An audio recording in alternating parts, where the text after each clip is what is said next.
What is up, everybody, and welcome to another edition of the Not So Stupid podcast. Today's episode is going to be really fun. We're going to be breaking down a lot of the most common nutrition myths. I gave my Instagram followers the opportunity to ask what nutrition myths they want me to bust on this podcast episode, and I'm really excited for all the answers that they gave. And some people gave answers to myths that they're not sure are myths or not.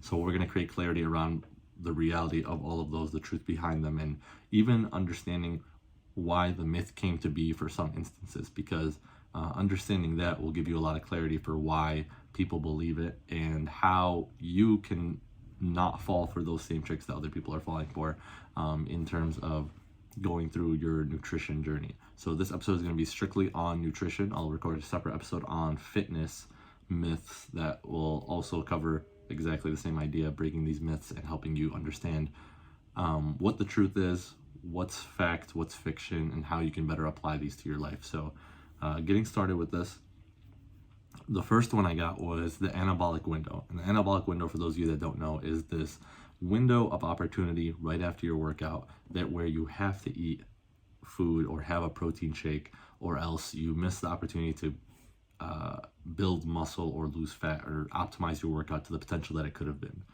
And usually people say that it's a 30-minute window. So if you don't have something within 30 minutes after you finish your workout, you do your last rep, within the next 30 minutes, you need to have something to eat. You need to have a protein shake in your system, or else all the gains are lost. And there's really no scientific research that suggests this to be true.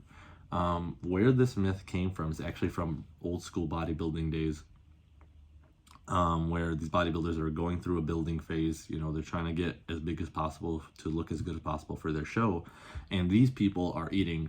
They're huge people in most cases, 220 pound pure muscle people. They're trying to gain muscle on top of the muscle they already have. That's going to take a lot of calories to do. So they're usually eating 4,000 calories a day in some instances, and that's a lot of calories to have in a day. And if they're sleeping 8 hours a night, they have 16 hours to eat that. There's not a lot of opportunity to have those calories. So if they miss their post-workout meal, they have a lot of catching up to do for the rest of the day. And because of that, that meal becomes that much more important to them, because it ruins the rest of their day, and in that instance it ruins their gains. So it became this thing where if you're not having your post-workout meal, your gains are ruined. But really, you know, scientifically speaking, for the average person, if you're eating something and you're having protein, ideally is what you want to have within 0 to 90 minutes after your workout, which is a much bigger range. You don't need to rush this. You'll be just fine. You'll still be able to optimize your workout and put yourself in a recovery state, which is what anabolism is. An anabolic state is where you're burning fat and rebuilding your muscle tissue, and your body is kind of in a rest and digest state. So you're switching from catabolic state, which is the opposite, which is the breaking down of muscle tissue and the storage of fat for energy, which is what happens when you work out, and going into a recovery state so that you can rebuild your muscle and use that fat to help rebuild your muscle. There's a lot of ways to get into an anabolic state. It's not just with eating, but eating is definitely one of the easier ways and one of the more beneficial ways for you. So I'm not saying don't have a post-workout meal of protein and carbs, you know, as you should. I'm saying you don't need to rush to do that right after your workout. But other ways that you can put yourself in an anabolic state if you're not going to eat for a little while is, you know, ending your workout with a light walk where you're focusing on breathing, laying down and doing some diaphragmatic breathing nice and slowly, where you're focusing on deep inhales into your stomach and breathing out through your mouth, inhaling through your nose into your stomach and breathing out through your mouth, so that you can put yourself in that recovery state. The most important thing with your post-workout meal is that you're putting yourself in that anabolic recovery state, so that your body can start the recovery process from all the muscle tissue that was broken down during the workout. As long as you're doing that, you're fine. And it doesn't need to be a rush thing. You don't need to frantically chug a protein shake right after you do your last rep or anything like that. You know, you have a good amount of time to do that, as long as you end up getting some protein in after your workout and some carbs as well. And you know, you have your calories that you need for the whole day, you'll be just fine. So anabolic window is a myth. No research suggests that it shouldn't be a myth. Obviously, you want to have something post-workout to recover, but it's not going to be a detriment if you don't. The next one, I actually got two back-to-back that were pretty much the same thing. They both revolved around the idea of carbs. And it's one suggesting, they're talking about the same thing but in opposites, where having more carbs leads to fat gain. And then the other one was, if you need to lose weight, you need to cut out bread and rice. So it's the same idea, obviously, focusing on carbs as the reason for gaining fat, and carbs as the reason for why you're not losing weight. But that's not really true at all. But there's a reason that people believe this to be true, and that's because in a lot of instances when someone is starting a diet and they cut out carbs, and this is why keto became so popular, they will cut out carbs, and then within the first 2-3 days they'll drop 5-6 pounds depending on where they're at, sometimes even more if they're an even bigger person. But the reason that happens isn't because carbs were bad and not having them led to you losing fat. Every gram of carb that you consume will hold 3 to 4 grams of water in your body, and this is especially true if you work out pretty intensely. Having 3 to 4 grams of water per gram of carbs will really add up on the scale as well. Your scale weight isn't how much fat you have on your body, it's just your total weight. So when you cut out the carbs right away, you're also cutting out water weight from your system, and that's what leads to that dramatic drop, usually right when you cut out carbs. Your body fat levels are still the same. You still have the same amount of fat on your body as 3 days ago when you cut out carbs, but the scale is drastically different, and that kind of creates this positive feedback loop if you're really focused on the scale to say, oh, I stopped having carbs, the weight went down, that means carbs are the reason my weight is up. But again, that's not the case. And I think there's like two things to differentiate here that's really important, and it's that scale weight isn't how much body fat you have. And just because that changes or doesn't change doesn't mean you didn't gain or lose fat. Okay, and that's a really important distinction to make. Your weight will always fluctuate because of different levels of water intake that you go through throughout the day, and there's a lot of variables that play a role into the scale. But you cutting out carbs or adding carbs, although it might impact the scale because of the change in water weight, it doesn't change how much fat you have. It doesn't reduce or increase your fat unless you're eating too many calories, which will lead to increase in body fat, or you're not eating enough calories, which is a calorie deficit, and that'll lead to a reduction in fat at some point. But it's not the carbs that are doing that. You can have more calories of any food. There's a lot of people that are on keto and still gain weight because they're overeating all of these vegetables and fats and proteins. They're gaining weight because they're still eating too many calories. Even though they cut out the carbs, they're still eating too many calories. And likewise, there are people that just, you can just as easily reduce portions of carbs, reduce portions of protein, and just make all your meals smaller and still lose weight while eating carbs. It's not, it's not the carbs that are causing the weight gain, it's your total calorie intake. And if reducing all your portions is an easy way for you to reduce your calorie intake, then that's going to lead to weight loss, or fat loss, I should say. So, carbs are an essential nutrient they're technically non-essential, but they're definitely not, they're non-essential for survival, but I would consider them essential just for a quality life. Without carbs, you're not going to have a quality life. Your hormones are going to be shot, your energy levels are going to be super low, your sleep is going to be really bad, your recovery is going to be really poor. You need carbs no matter what. You need carbs if you're an active person, for sure, but if you're going through a fat loss phase and you're working really hard and you're going through these workouts, cutting out carbs will actually do more harm than good for you in the short term and the long term. But going on a tangent with that, point being, if you are worried about your weight gain, I would say keep an eye on all of your calories as a whole, not so much just the carbs. Excuse me. And I would also say, if you're worried about losing weight, again, focus on all of your calories as a whole, not just reducing your carbs. You got to take a full inventory of everything that's going on, because otherwise you're going to be blaming this thing that isn't really the cause of the issue at all. So that breaks that myth. Carbs do not lead to fat gain. It's just an overconsumption of calories as a whole that lead to fat gain. Next question, or next myth, I should say, is having fats post-workout. So this one's actually a pretty interesting one, mostly because this is perpetuated by more science-based people, where they say if you're going if you're gonna have food post-workout, you gotta make sure it's you gotta make sure it's carbs and proteins only. You can't have any added fats, because adding fats will take away from your muscle recovery or your muscle protein synthesis, and it'll start working your digestive system instead. And there is some truth to that.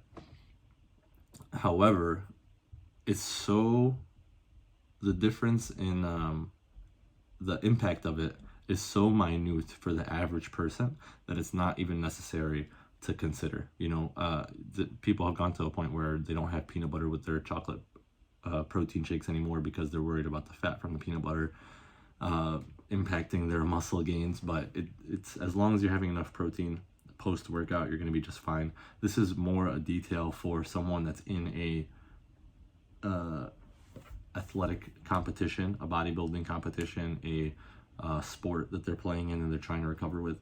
That's when it becomes where every little detail matters a lot more. This isn't one of those instances that's going to make or break the average person by any means. It's not even close to being relevant for the average person. As long as you're having your protein post-workout, you'll be just fine. Obviously there's a difference between practical and optimal, and I think, again, what's practical is focusing on protein. If that means you have a few extra grams of fat, that's fine, as long as you're not going over for your calories for the day. But yeah, just having fats post-workout isn't going to kill anything for you. The next one, also kind of related, your body can't process more than 30 grams of protein at a time. And this one's also a myth, just to start with that. But the reason this myth got started is because when studying muscle protein synthesis, or I should say when testing muscle protein synthesis, what scientists found is that at 40 grams of protein at a serving, muscle protein synthesis taps out. So, having 40 grams versus 20 grams of protein at a sitting is more beneficial for your muscle protein synthesis. Having more than that stops being beneficial for that sitting, specifically for muscle protein synthesis. But it's not as if your body just ignores the extra grams that you ate. If you ate 50 grams, it's not going to be like, all right, I'm only taking 40. I'm going to throw the other 10% out when we use the bathroom. It doesn't work like that. Your body's going to use it for other stuff. But for muscle protein synthesis specifically, where your body is taking protein and rebuilding muscle tissue with it, it'll tap out at 40 grams. But protein is used in your body in so many other ways, in so many other capacities than just rebuilding muscle, that it's going to use it appropriately. Your body is not a wasteful your body's not a wasteful machine or organism. It's going to make use of all of the calories that it consumes to some degree, whether that's storage for future use, which is what happens with body fat and how you gain body fat, or it's going to use it more immediately, which with excessive protein, if you have 50 grams of protein and again it taps out at around 40, the optimal amount is 40. At that point, you're really just using the 10 grams of protein for your hair, skin, and nails. You're using it for certain hormones. You're using it for even digestion. It might just sit in your digestive tract for a little longer. So it has other uses. It's not like it's eating more, it means it's never going to be used and it's just a waste of protein or a waste of energy to eat that protein. It's still going to be used. It's just not going to be used for muscle protein synthesis at that point in time.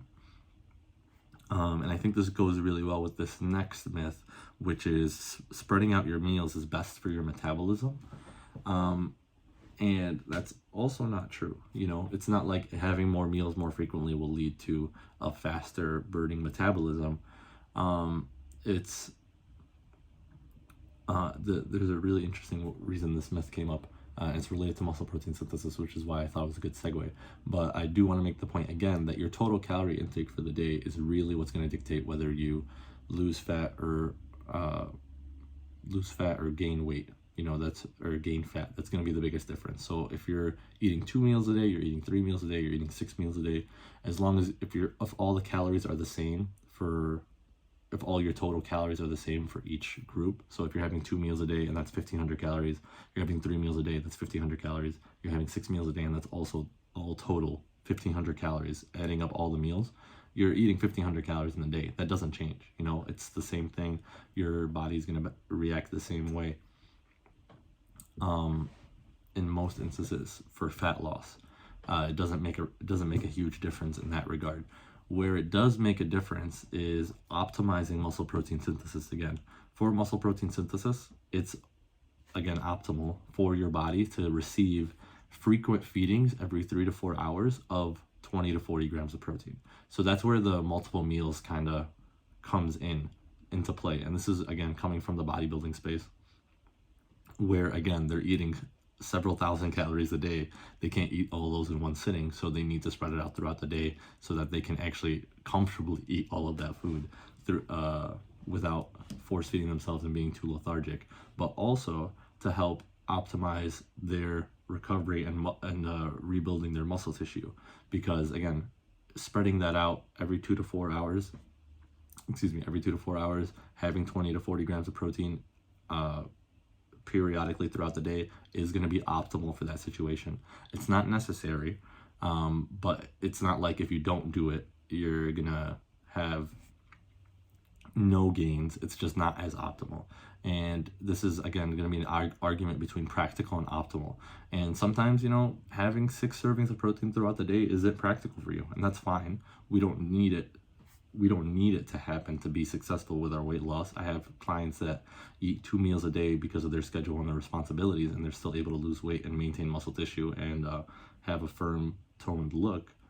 But it's still possible with more infrequent meals. Your metabolism isn't super impacted by how frequently you're eating. Your metabolism is a lot more complicated than that. So it's a lot of variables come into play when we talk about that. But, you know, summarizing this point, it is a myth that you need to have more meals more frequently throughout the day so that you can burn more calories and get your metabolism firing. That's a myth. But having, having more protein feedings throughout the day. So if you have a snack instead of a full meal of just protein, like a beef jerky or a protein shake, that'll help with muscle protein synthesis more and help you just rebuild muscle tissue more efficiently and effectively than having it a couple times a day.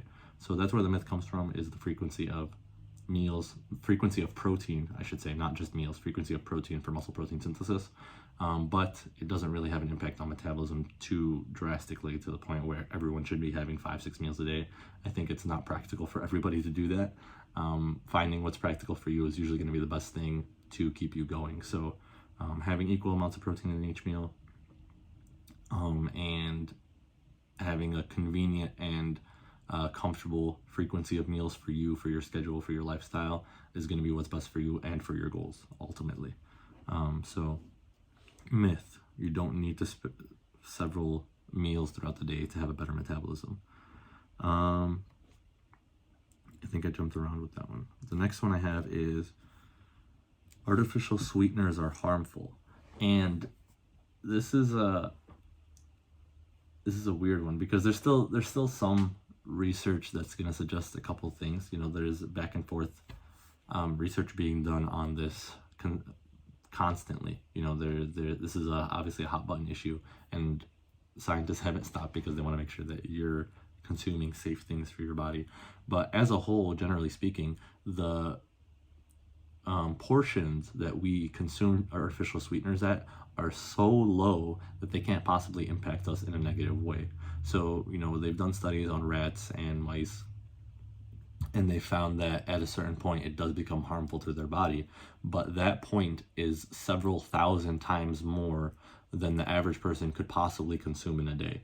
So the reason artificial sweeteners are as effective as they are is because they're 0 calorie for one. You know, talking from a fat loss perspective, that's really helpful versus having sugar, where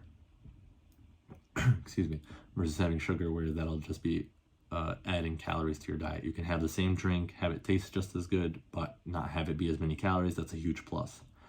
The other thing is that it takes a lot less. So whereas, with sucralose, for instance, that is 1,000 times sweeter than sugar. So whatever amount of sugar that you would normally put into a drink, let's say a lemonade, for instance, if you put 2 scoops of sugar normally, you would need 1,000 times less than that to get the same amount of sweetness in that lemonade. And, it's such a small amount. And if you have even 10 lemonades in a day, which is an excessive amount of lemonade, I think, even on the hottest summer day. If you have 10 lemonades in a day and you're having that amount of sucralose in each one, it's not enough to kill you. Again, it is thousands, like tens of thousands in most instances, times less than it could ever begin to harm you. So it's not, it's really not a concern that anyone should ever really worry about. The only instance I would ever, tell someone not to have it is with an extreme digestive issue. So if they are on a very strict diet from their doctor and they have, anything they eat irritates their bowels, irritates their digestive system, leads to flare-ups or eczema or something like that, I would avoid artificial sweeteners in that instance only. But otherwise, for the average person, again, it's not really going to do you any harm. It's not going to hurt you. Getting your Starbucks drink with artificial sweetener versus sugar isn't going to kill you. It's going to make it taste just as fine. It's going to give it less calories. It's worth it in most instances. And I wouldn't shy away from using it. So artificial sweeteners aren't harmful in the quantities that we have them in regularly, or in how drinks are served, diet sodas and things like that. They have, again, such a small amount of them in there that you don't have to worry about it. The next one I got is processed foods. So these two are kind of related as well. So it's processed foods lead to weight gain, and healthy foods are all you need to lose weight.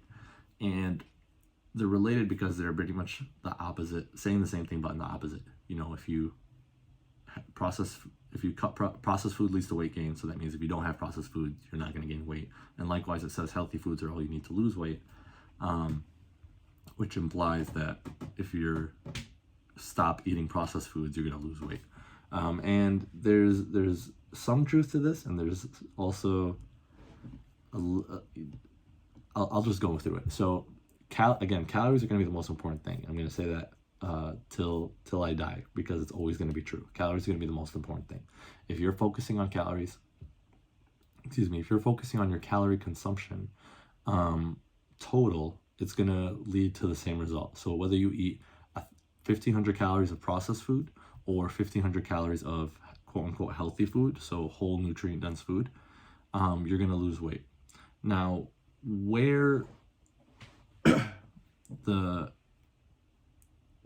there is a difference in the type of food that you're having. So not all calories are created equal.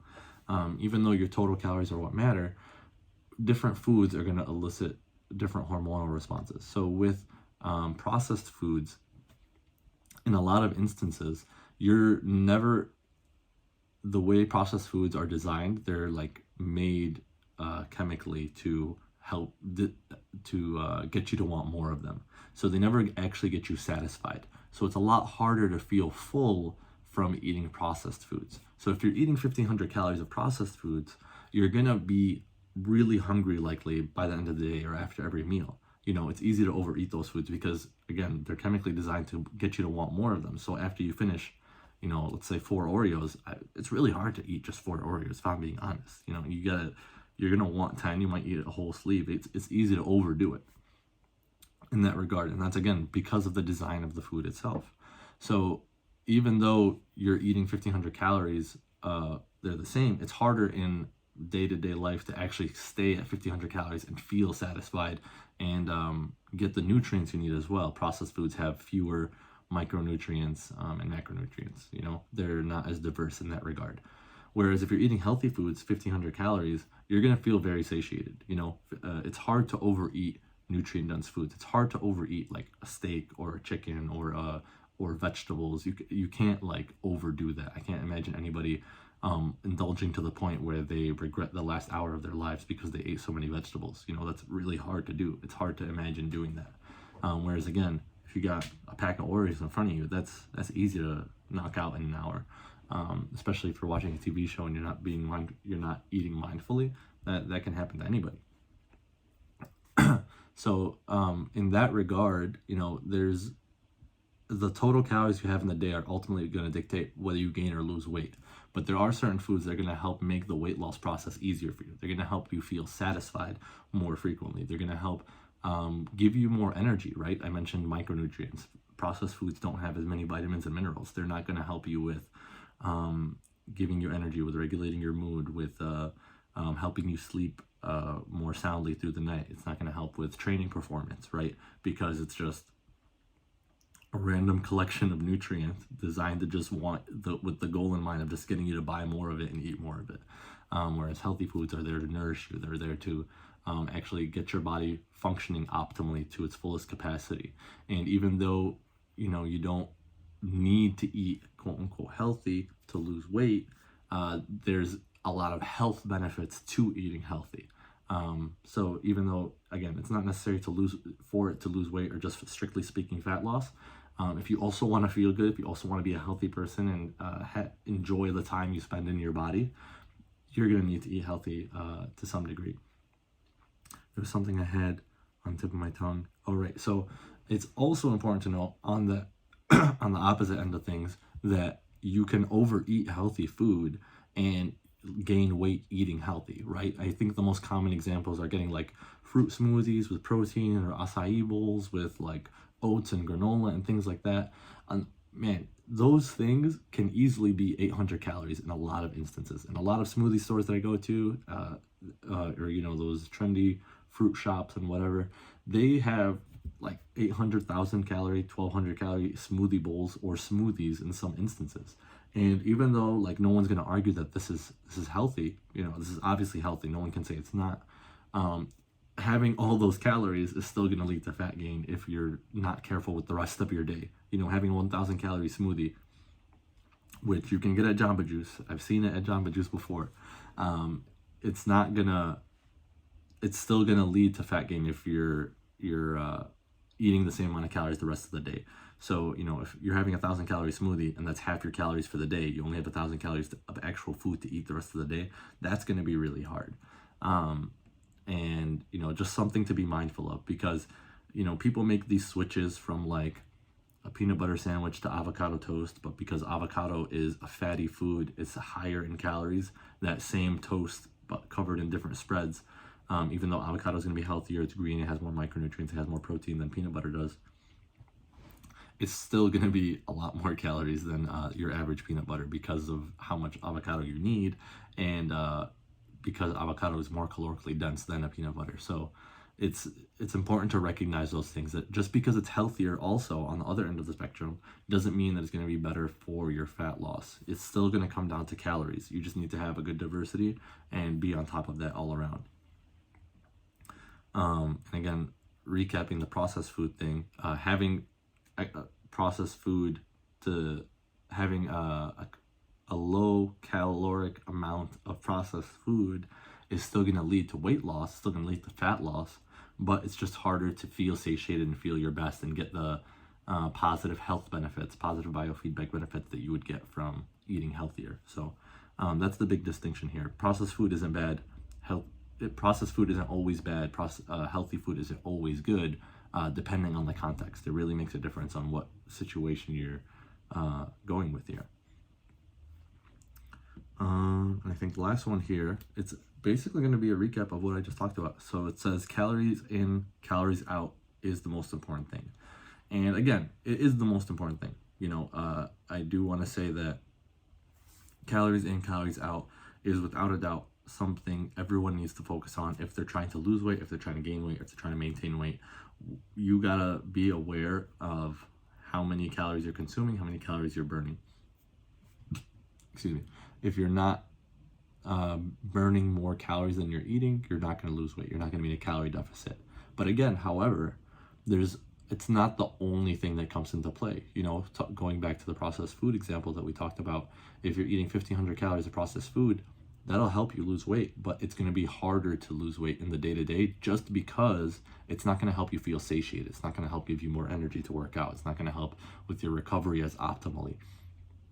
That plays a role just as much. So even though with Stupid Fit we have a flexible dieting model that we usually follow with most of our clients, it's still, we're not only eating these fun foods that we want, we're getting our nutritional needs from our nutrient dense whole foods first, and then filling in the gaps with the fun foods that we might want to enjoy, having donut with a friend in the morning, but then the rest of the day we'll have like a salad at lunch with protein, we'll have a quinoa dinner with also another protein on it, we'll have baked vegetables with a side of chicken.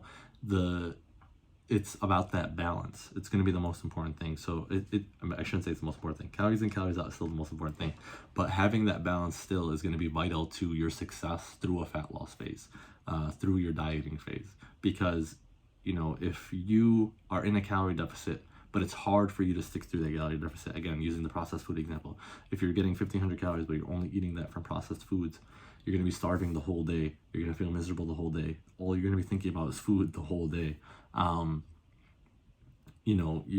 It's hard to actually follow through and lose the weight eventually. Even though you're going to end up losing the weight, mentally, emotionally, it's going to be more of a struggle because physically you're not as satisfied. Your body isn't getting the nutrients it needs to be nourished and give you that feedback to feel good.